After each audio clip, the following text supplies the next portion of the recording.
And now our auxiliary president, Robin Lattimore, will sing our national anthem.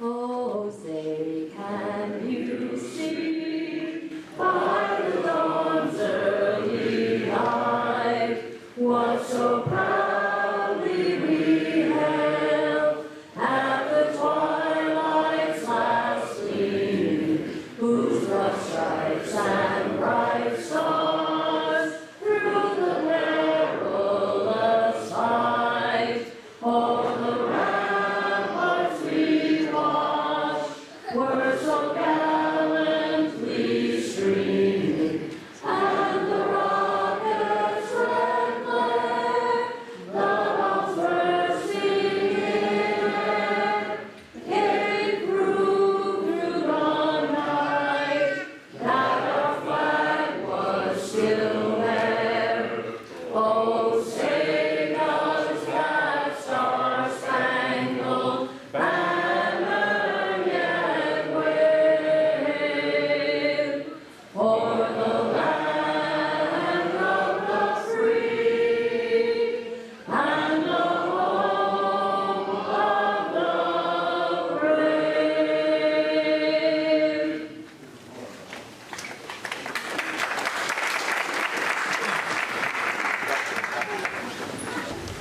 The gentleman who was to lead us in prayer has not arrived, so I will offer the opening prayer. One of the only prayers I know. Our Father, who art in heaven, hallowed be thy name. Thy kingdom come, thy will be done, on earth as it is in heaven. Give us this day our daily bread, and forgive us our trespasses, as we forgive those who trespass against us. And lead us not into temptation, but deliver us from evil. Amen.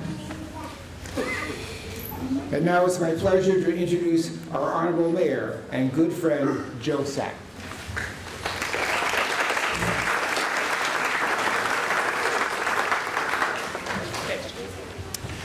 Well, thank you, Commander DeBarros, and members of American Legion Post 128, Mayor Carey, Mayor Otis, Senator Lattimore, County Legislator Parker, members of the City Council, Terry McCartney, Richard Mecca, Danielle Taggart-Epstein, and Emily Hurd, and also Kirsten Bucci. And our Deputy Mayor, Julie Killian. There's so many people here, it's hard to pick out faces in a crowd. Welcome on behalf of the City Council and all the people of Rye. What a great day. I think the weather has not put a damper on this in the least. We are inside, but I think that's all for the best. Fred, thanks for leading us in prayer. Rabbi Rothman, I guess, was detained. Of course, Memorial Day is a day where all walks and all religions are recognized for the sacrifices that they have made for our country. So I stand before you today as mayor and also as a proud father, as you'll see later, if you look a little bit forward in the program. One thing that I have always tried to do, our youngest member, that's what it sounds like at city council meetings sometimes too, by the way. I had my daughters and also Danielle's daughter handing out copies of this newspaper. I hope I didn't violate any, infringe any copyrights by doing this, but I think that the Rye Chronicle would be happy that we've circulated this to you all. Take it home and take a look at it. It's really quite an interesting historical artifact. This is the Rye Chronicle that came out on May 31st, 1946. And of course, that was the first Memorial Day after the conclusion of World War II. So soon, Terry will read the Roll of Honor, and the names that you'll hear from all of the wars will be relevant, but particularly at this time when this newspaper came out, the names that are on the wall outside City Hall had real meaning to people. They were flesh and blood. They were people like you and me who came to these events who perished during World War II. So the memory of them was still very fresh in the minds of the citizens of Rye at the time.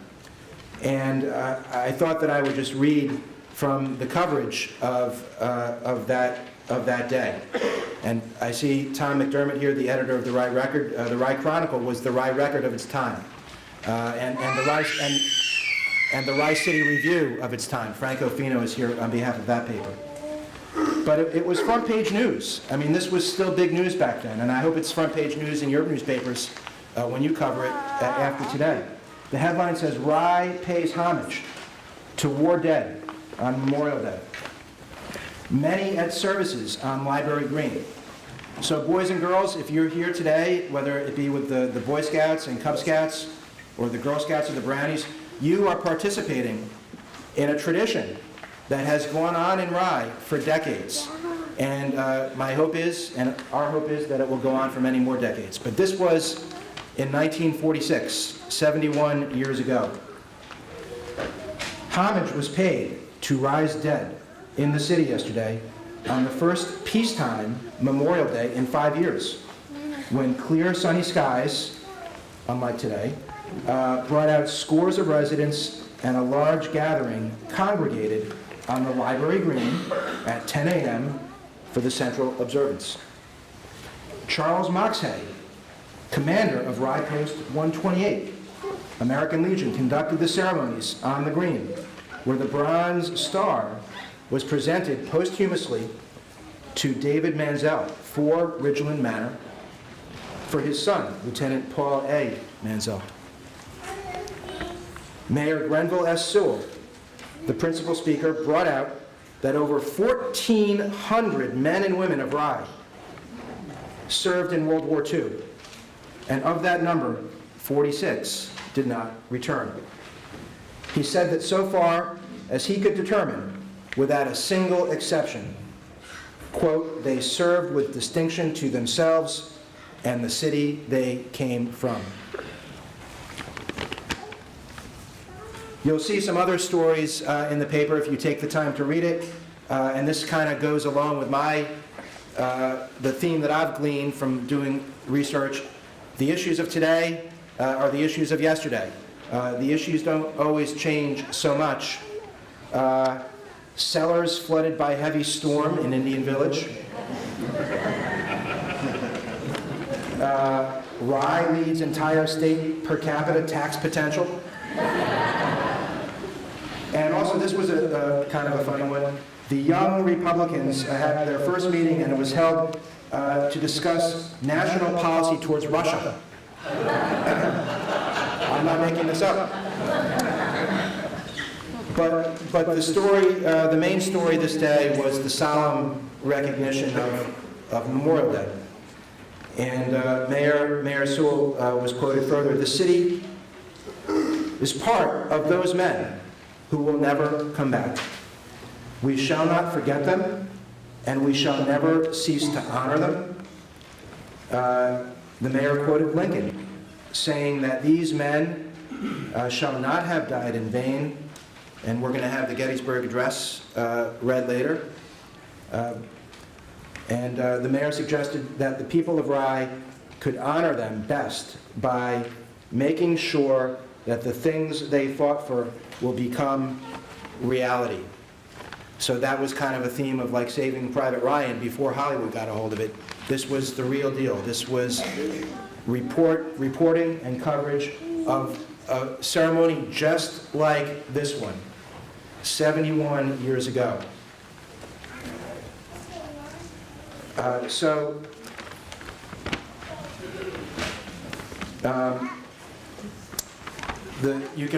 won't read the whole thing to you because I don't want to belabor it, but please take it home with you and read it at home. The story has one more quote from the mayor.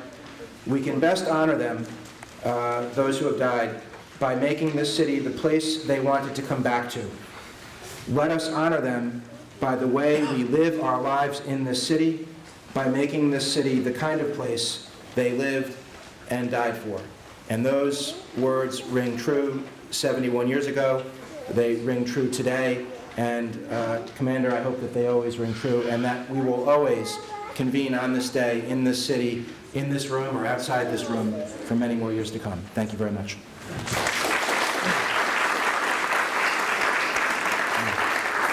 Thank you, Joe. And now our friend Senator George Latimer will offer his welcome.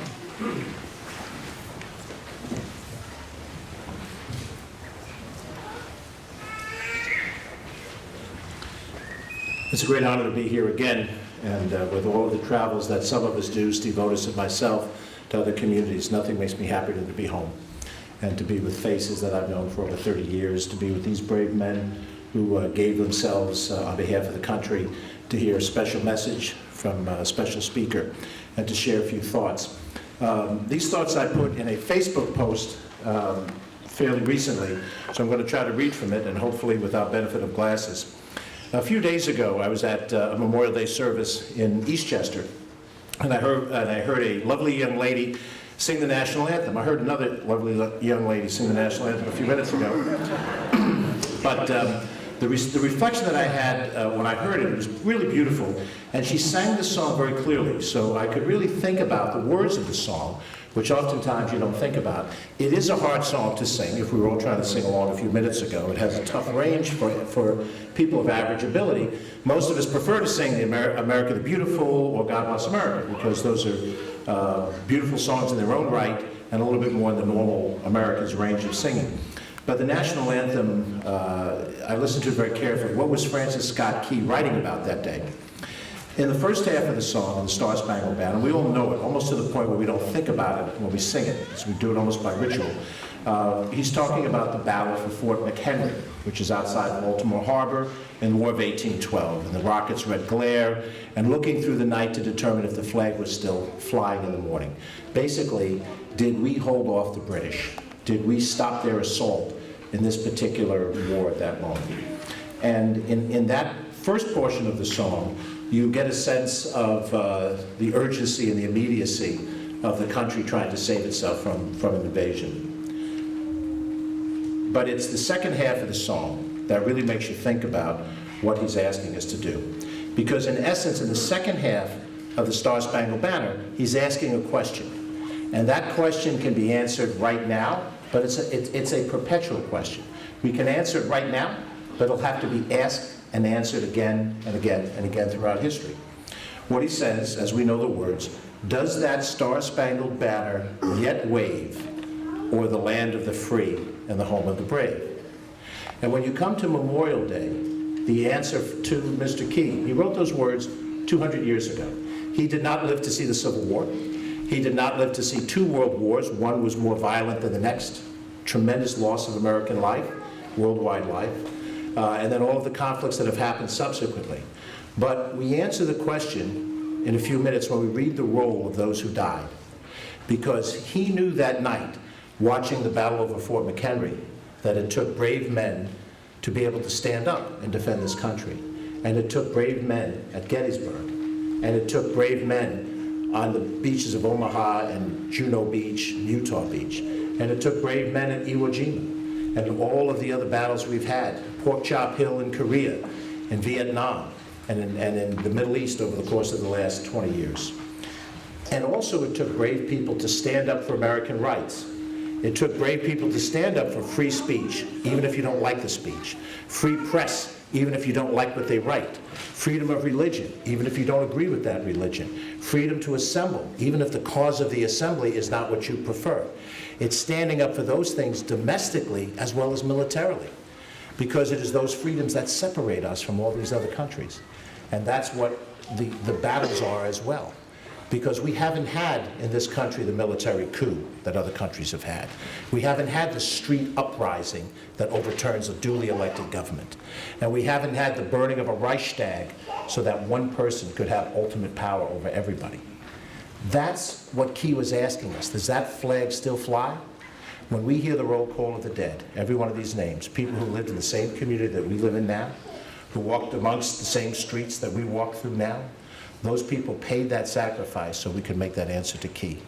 that yes, it does still fly over the land of the free and the home of the brave, but that's not the final answer. The final answer comes in the next year, the next 10 years, the next 20 years, the next 50 years, long beyond my time on this planet, long beyond your time on this planet. The youngest child in this room will be as old as the oldest person in this room, and will still have to answer that question. And on reflection, as hard a song as it is to sing, and as beautiful as God Bless America is, I think I really now do understand why the Star-Spangled Banner is our national anthem.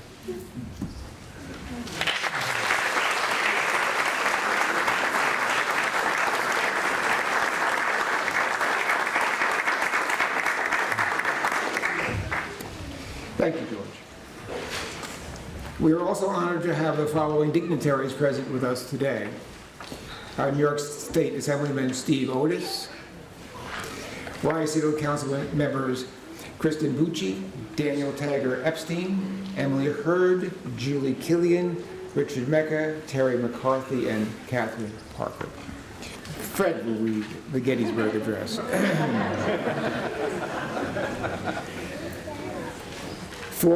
87 years ago, our fathers brought forth upon this continent a new nation conceived in liberty and dedicated to the proposition that all men are created equal. Now we are engaged in a great civil war, testing whether that nation or any nation so conceived and so dedicated can long endure. We are met on a great battlefield of that war. We have come to dedicate a portion of it as a final resting place for those who died here, that the nation might live. This we may in all propriety do, but in a larger sense, we cannot dedicate, we cannot consecrate, we cannot hallow this ground. The brave men living and dead who struggled here have hallowed it, far above our poor power to add or detract. The world will little note nor long remember what we say here, while they can never forget what they did here. It is rather for us, the living, to stand here. We here be dedicated to the great task remaining before us, that from these honored dead, we take increased devotion to that cause for which they here gave their last full measure of devotion. That we here highly resolve, these dead shall not have died in vain, that the nation shall have a new birth of freedom, and that government of the people, by the people, for the people, shall not perish from the earth. Abraham Lincoln, 1863.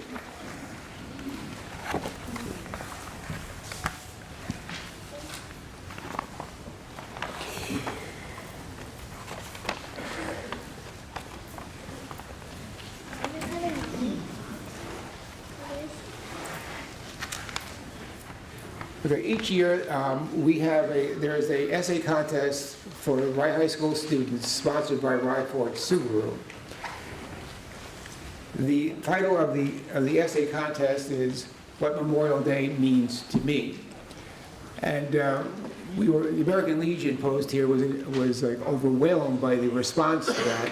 We had something like 58 essays submitted to us, and so it was a hard choice. But we narrowed it down to 3, 1 first prize winner and 2 follow-up winners. This year's first place winner is Kathy Sack, who will now come up and read her essay. Kathy?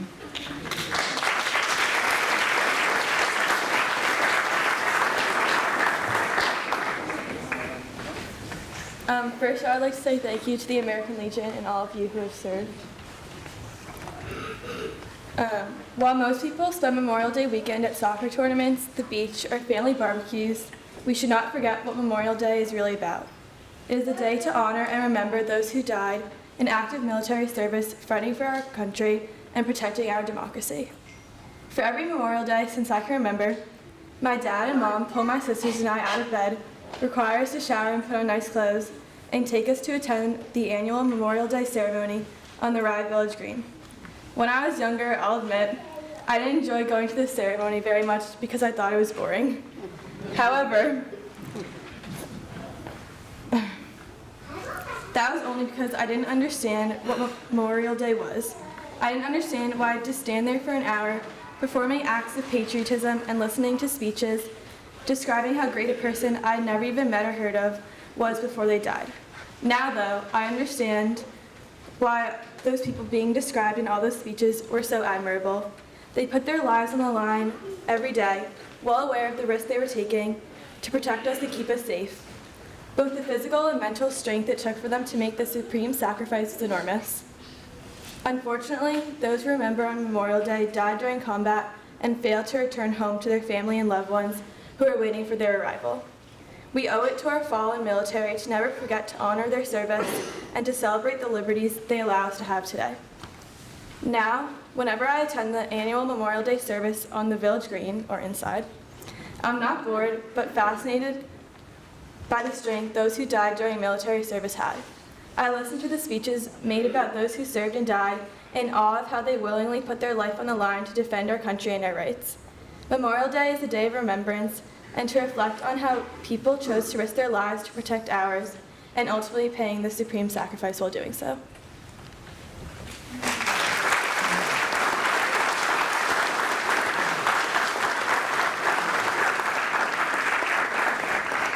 Thank you.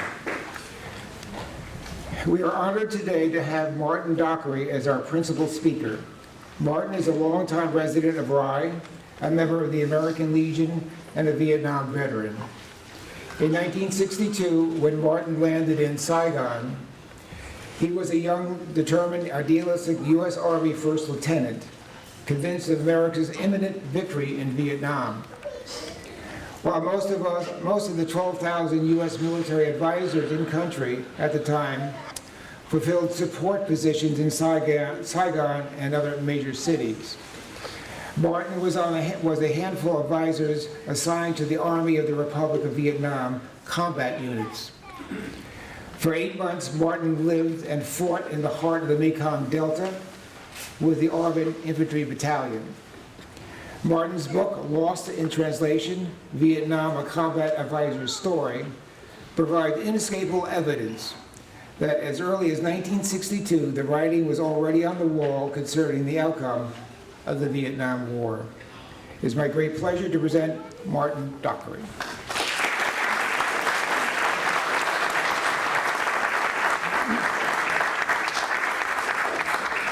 And thank you for a very kind and generous introduction. Okay. I grew up in White Plains, graduated from Stepan Neck High School in 1956. Went to college, joined ROTC, and when I graduated in 1960, became a second lieutenant in the United States Army. At that time, because of the draft law, young men had to consider what they were going to do. Either go through ROTC, enlist, get married, no, all right, or some other choice, but they had to do it. They had to figure out what to do, and that was my choice. 1960. In the Army, they sent me to train soldiers. Recruits, not soldiers, recruits. And it was dreadfully boring for a 21-year-old man, boy, okay? So I got on a plane, I flew to Washington, I went to the Pentagon, I knocked on doors, and they said, "What do you want, Dockery? What do you want, Lieutenant?" And I said, "I want to go to Vietnam." They interviewed me, I talked to different people. At the end of 3 or 4 hours, they said, "Lieutenant, we're not going to send you to Vietnam. You don't have the experience that's necessary now. Your time will come." So I went back to where I was in Fort Knox, Kentucky. 2 weeks later, I got orders to Vietnam. That's the Army, right? But before that, they sent me to Vietnamese language school out in California, to a special warfare school in Fort Bragg. And in September of '62, I arrived in Saigon. A week later, I was assigned as and this is what the Army called this job, a combat advisor to a Vietnamese infantry battalion. For 8 months, that's what I did. I was the only American most of the time with these 500 Vietnamese soldiers. We went on helicopter assaults, riverboat operations, and regular land operations that the infantry do. Now that all sounds, ooh, wow. But let me tell you a little bit more so you understand. I was, at this time, around 23, after all this training. The man I was supposed to be advising was a 45-year-old Vietnamese captain who had fought against the French, the Japanese, the French again, and then the Viet Minh, which was an early communist army in Vietnam. He had 20-something years of experience in the military. And my army sent me to advise him, okay? My point is that some things work out the way they're supposed to and some don't. I did all right. I did not embarrass my country. I did not embarrass my family. But boy, did I embarrass myself a lot. All right.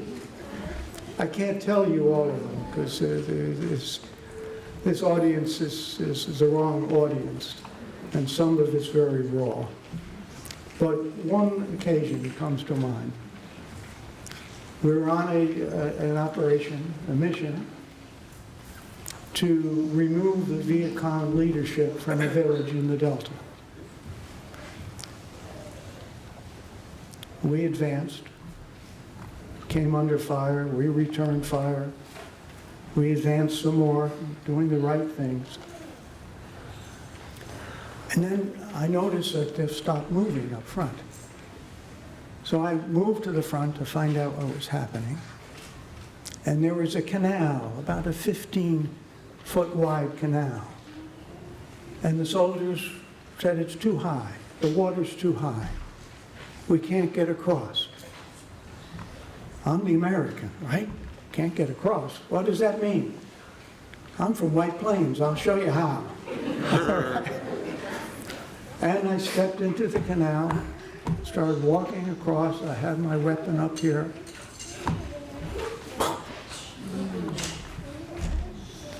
There was a big step down. And it was the middle of the canal, and I was over my head. And I said, oh my God. And I was lucky. There were only a couple more steps, and I took them, and it came back up. That's fine. I got to the other side. But things didn't work out the way I hoped they would. I was on one side of the canal with the Viet Cong, and my soldiers were on the other side of the canal, and they still wouldn't cross. They knew better. They knew that in the middle of the canal, there would be, the water would be higher, or the land would be lower, it would have been eroded. That's one story. Another story, which I think you'll enjoy also. It was a helicopter assault. We were attacking a Viet Cong command post. There were a couple hundred soldiers. We're in a field waiting for the helicopters to arrive. The helicopters, 5 at a time, 5 would come in. I went with the first group. I loaded the soldiers on. There were about 10 to each helicopter. That's all we could take at that time. Off, we're about to take off. And the pilot turns and he looks at me, and he has a helmet on and goggles and a microphone hanging from his neck. He said, "Hi, Martin, how are you?" Turns out I had graduated with him from Stepinac High School. Yeah. In any event, we're here to honor those soldiers who did not make it back from all these wars, and to honor the families of those soldiers who sacrificed as much. The spouses in those days, the wives, the children, the siblings, and the parents who lost their son at that time. And that's why we're here, and that's why you're all here, and I thank you very much.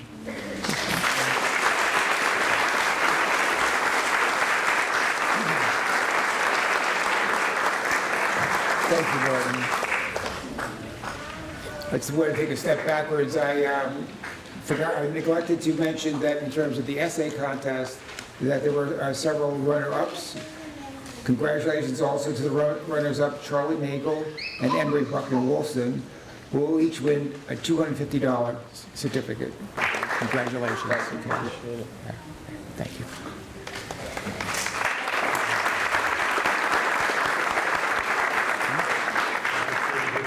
Well, Katie? Yeah, check to Katie.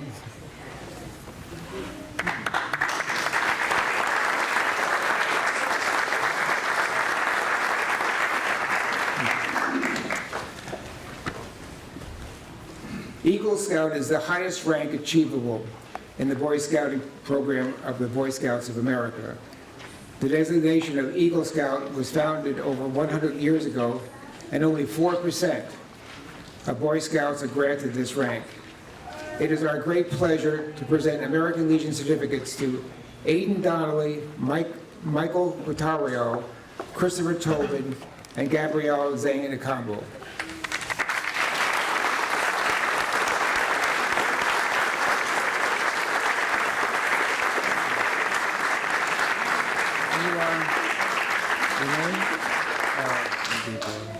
Okay. Congratulations.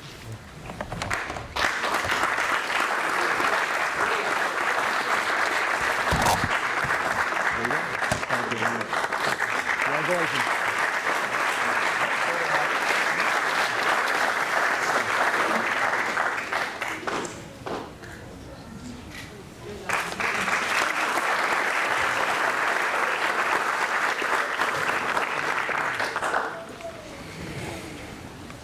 And now the Honorable Terrence McCartney will read the Roll of Honor.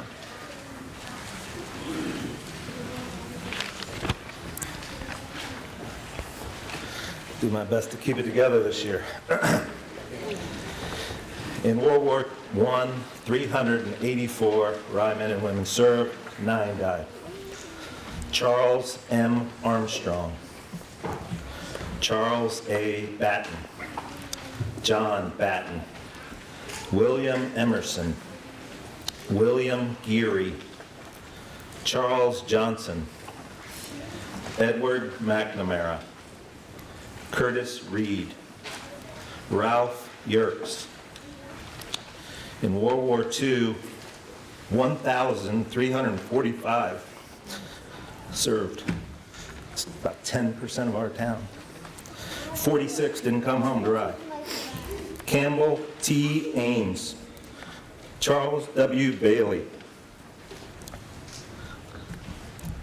William R. Balcom, John E. Bassett, Thomas Black, Ralph J. Blum, Stanley H. Buckley, Harry P. Camden Jr., George E. Chrisman Jr., Richard Courtley, Anthony P. Crawley, Frank N. Dower Jr., Daniel P. Dunkerley, Frederick G. Ellingham Jr., Fred Fine, Samuel P. Gagliardo, Patrick Griffin, Harvey J. Heyman, P.J. Heffernan, Joseph N. Hood Jr., J. Kirchway, James L. Larkin, Robert Lathrop, William B. Leith, Harry Lowe,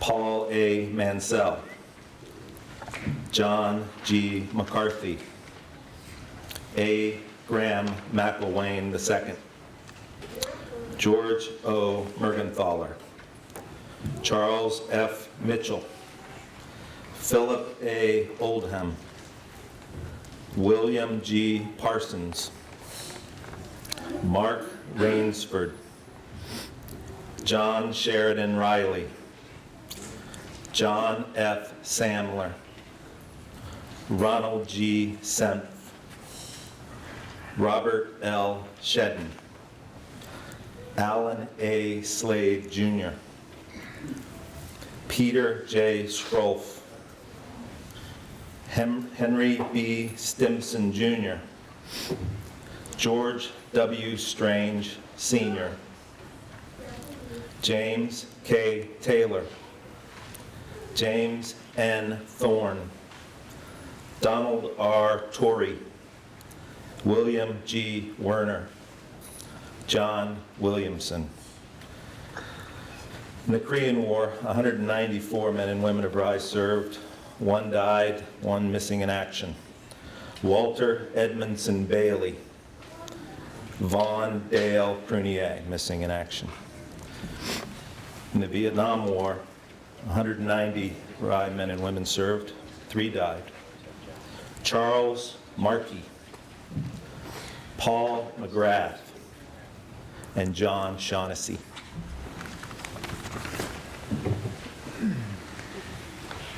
Thank you, Terry. Each year, the Royal American Legion presents its Americanism Award to individuals who have displayed great commitment and dedication to making our world a better place. This year, the Americanism Award is presented to a very special person who is also a member of our Rye American Legion Post. Tom, who was born in the Bronx, where he attended Manhattan Prep and Manhattan College. Following service in the U.S. Navy, he began a career in telecommunications, which he retired from after 36 years in 2004. Tom has been very active in our community since his retirement. As Rye Rotary Club President, Commander of the Rye Post, and Vice Commander of the Westchester County American Legion, founding President of SPRY. In 2011, Tom was named a Paul Harris Fellow by Rotary International and received the Westchester County Legionnaire Award of the Year from the American Legion. He was elected to the Westchester County Senior Citizens Hall of Fame in the same year. It is with great pleasure that we present the Americanism Award to Tom Saunders.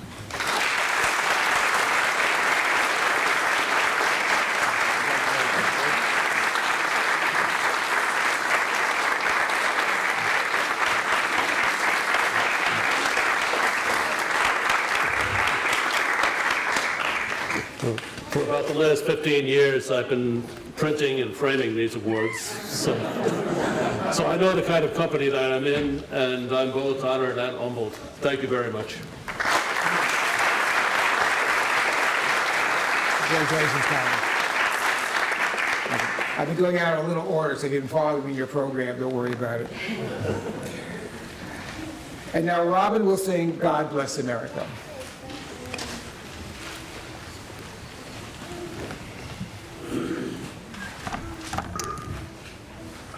Please join me. And also, just before I sing this, I just wanted to let you know that after the ceremony, there's Anthony's hot dog truck outside, just so you know. It's something new this year. God bless America, land that I love. Stand beside her and guide her through the night with the light from above, from the mountains to the prairies to the oceans white with foam.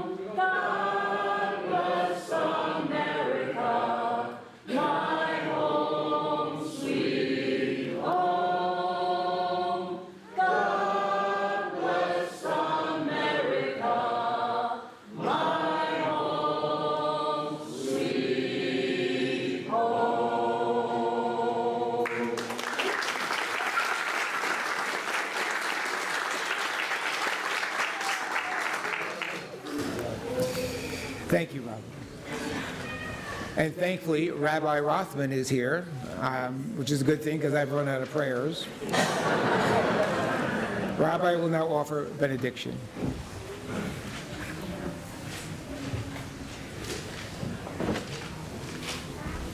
Would you all please stand? Cover. Our Heavenly Father, we gather this day in humble recognition of the sacrifice offered by so many for such an outstanding cause, our nation and its democracy. Help us to understand, O Lord, that if we are truly to serve you, it must be done through service to our fellow human beings in the spirit of those whom we recognize this day and memorialize. Because we understand that faith without function is fallacy, religion without response is regression, democracy without dedication is denial, and all of that is part and parcel of judgment. Without justice is jeopardy. Be with all of us, O Lord, and give us strength to meet adversity with quiet, calm courage, knowing full well that we stand on the shoulders of those who are antecedent to us, before us, and exemplary in our world. Help us to recognize that it's not the principle of power that is the criterion for the efficacy of our nation in its continued service, but it's the concept of the power of principle that carries the weight, the burden, and the foresight. Be with those who guide, lead, and sustain this group and all groups, and especially those in our military who have served in such an exemplary fashion and continue to serve in our memory and in our hearts. Be with them all, with their families, and all of our citizenry, that we might continue to reflect those benefits and ideals, those responsibilities we are willing to accept to perpetuate, enhance, and enlarge the spirit of democracy for us all. May God continue in his wisdom to help us to gain the strength, the hope, and the dreams by which this country was established. God bless America. Thank you.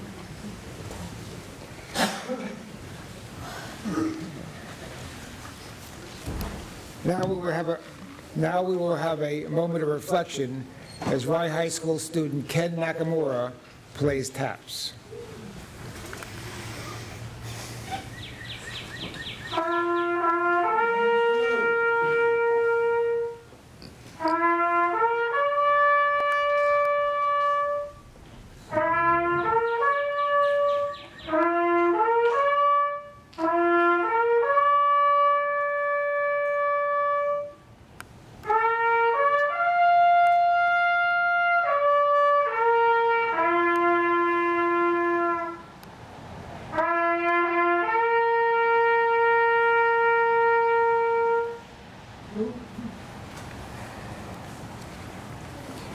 Thank you, Ken.